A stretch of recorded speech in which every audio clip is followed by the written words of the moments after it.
Léo Cans is the head of mission for Doctors Without Borders for Palestine. He's in Jerusalem. Sir, thank you for joining us today. Yes, thank you, guys. Your colleagues, some of your colleagues, were operating at this hospital in Gaza City that was hit by the explosion on Tuesday. What can you tell us about their condition right now? That's correct. All our teams are doing well. No one was injured. We indeed had one colleague who was working in the OT when the strike happened. But everybody escaped okay, no injuries, no one hurt, and blessedly no one killed? All our staff are, until now all our staff are good, and no one was injured. Okay, so are they able to continue their work at the hospital? What do you know about there is a lot of confusion about this incident, as I'm sure you understand. Are they able to work at this hospital, or have they had to relocate? Yeah, our MSF colleague who was working in this hospital was just here to give a hand. Actually, the situation for the hospital is chaotic. The needs are everywhere, and sometimes they move from one hospital to the other in order to support. When one surgeon has to stop because he's exhausting, he can be replaced by another one. But usually, most of our teams are working in Al Shifa Hospital, which is the biggest hospital in the Gaza Strip, as well as Al Auda, an Indonesian hospital, and Nasser Hospital. But yes, during the strike, we had a team there, and they had to finish the operation, and then went to Shifa Hospital in order to receive most of the wounded. Right. So in terms of the hospital that was struck, just as a final question on that, or the explosion was certainly outside of it, is that still functional and operational? Do you know? Like, would they be able to go back there or have medical operations? Yeah. What's your sense? Yeah. As far as I know, again, it's not a MSF-supported hospital, but as far as I know, the hospital is still functioning because the strike appeared to be outside of the hospital, just inside the compound of the hospital, but did not damage the structures. Okay, that's good to have that clarity. Okay, you mentioned that your teams have largely, they move around, but the Al Shifa Hospital, which is the largest hospital in Gaza City, we've spoken to some doctors who are working there.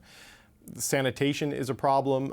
They're running out of supplies, including anesthetic. I mean, what are the conditions that your doctors are facing right now? The conditions are unacceptable. It's a dramatic condition. They are lacking of everything. They are understaffed.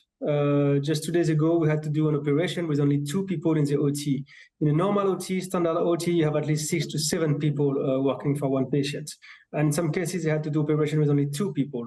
And as you mentioned, there is a shortage of anesthetics, so they use less anesthetics that should be used, which is for pain management. It's unacceptable. So the conditions are very complicated. Plus, you have a lot of people who came to seek refuge within the hospitals.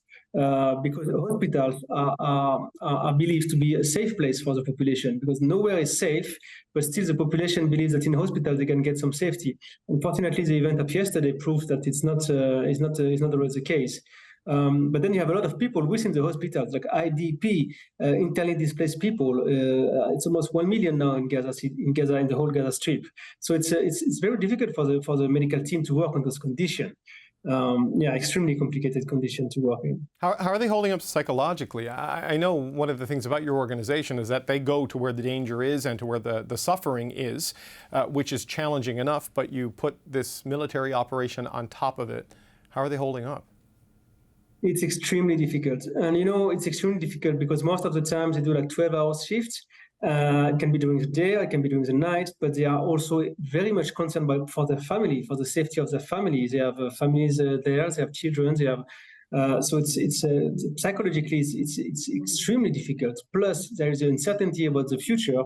They don't know where to go. They all received an evacuation order. So all the staff that are still working in the north in Gaza, they are under evacuation order. So they have a dilemma.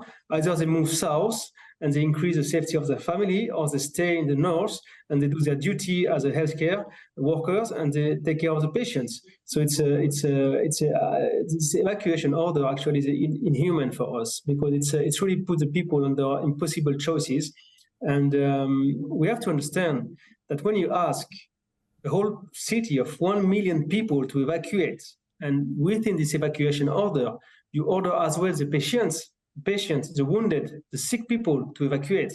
It's first impossible, because the means to evacuate are not there. There is not enough ambulance, and the ambulance are not suitable to evacuate people who are in ICU, in intensive care units. You cannot do that. Plus, in the south of the Gaza Strip, there is no space in the hospital to receive these people. So even if people would like to evacuate, it is not possible. So to evacuate, actually, if they follow this order, it's a death sentence for all the patients that are currently within the hospitals. So how do you navigate this? We've seen something moving on our wires, a statement from the Israeli defense minister telling his soldiers that they will soon see the inside of Gaza and that the order to launch the ground invasion will come. And as you say, your doctors and other health professionals have this dilemma of staying at the hospital to look after the sick and the wounded and the people who are unable to move, but also they worry about their own safety and worry about the safety of their families. So how do they navigate what seems to be an impossible choice for people in this particular profession? What do you think they will do?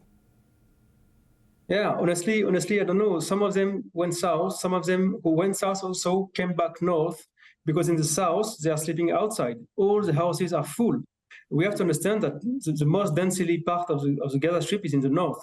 So when you ask everybody to go down to the south, it's too heavy burden for the infrastructure. There is not enough housing. There is not enough food. There is not enough water. Nothing is dimensioned. Nothing is designed to receive that many people in that short in that time. So it's impossible choices for them. For us, we call of the safety of the civilians. Civilians should be able to have safe places and should not be targeted. Right now, we have received a lot of testimony, including from our own staff, saying that there is no more running in case of bombing. So it means the bombs are just falling down without any prior notice, and it can kill without prior notice. I was discussing with one of my colleagues the other day, and he was telling me, Leo, the worst of the worst is during the nighttime, and during the nighttime, time is sticky. It goes very slowly because kids are sleeping, and you just pray for the morning to arrive as soon as possible, because most of the time the bombing is heavier during the night. So, of course, the psychological state of the population in Gaza, including our own colleagues, is difficult. It's for us, it's unacceptable, and it's very difficult for them. Just as a final question, the information we have as we're speaking is that on Friday, 20 trucks carrying aid will be allowed to enter from Egypt. Now that number could change. I know there's a lot of diplomatic efforts to increase the amount that could get in. But given the needs and the urgency of the situation you're facing in the hospitals, is 20 trucks worth of aid even close to enough? No. So the 20 trucks it's a joke, It's like it's compared to the needs. This is nothing. It's not even a drop in an ocean of needs. If you compare this with before the war, it was between 300 to 400 trucks coming every day inside Gaza Strip. So when there is an announcement of 20 trucks, you can be sure of one thing: this will not change anything in the humanitarian situation in Gaza Strip. Nothing. Léo Cans, Head of Mission for Doctors Without Borders for Palestine. Thanks for joining us today from Jerusalem. Thank you, sir. My pleasure. Thank you.